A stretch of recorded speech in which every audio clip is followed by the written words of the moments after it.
আজকের যে কাজ, এই কাজটি হলো 40 গিয়ার বক্সের ব্যাক গিয়ারের যে স্লিভ হাফ আছে, স্লিভ হাফস নিয়ে। তো হ্যালো ভিউয়ার্স, ওয়েলকাম গ্যারেজ টুল SML। তো আজকের যে কাজের মূল বিষয়টা হলো ব্যাক গিয়ার পিনিয়নের যে গুটকার সেট আছে, গুটকার সেট আর ব্রাশ লাগানো। তো লাগিয়ে যে পিনিয়ন আছে, পিনিয়নটা ফিটিং করব গিয়ার বক্সের মধ্যে।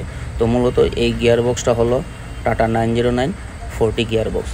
তো তার মধ্যে ফল্ট ছিল, ব্যাক গিয়ার স্লিপ হয়ে যেত বা কোনো সময় ব্যাক গিয়ারটা একটুভাবে লাগতো না। তো দেখো ভিডিওটি কেমন হলো না হলো। যদি ভালো লাগে থাকে তো লাইক, কমেন্ট, শেয়ার আর অবশ্যই সাবস্ক্রাইব করতে ভুলবে না। আর সাবস্ক্রাইব করে আমার পাশে থাকো, কারণ নেক্সট টাইমের যে এই ভিডিওটা যখনই আমি আপলোড করব তো সবার আগে তোমাদের কাছে নোটিফিকেশন যাবে। আর অবশ্যই কমেন্ট করে জানাবে কাজটি কীরকম হলো কি না হলো। ধন্যবাদ।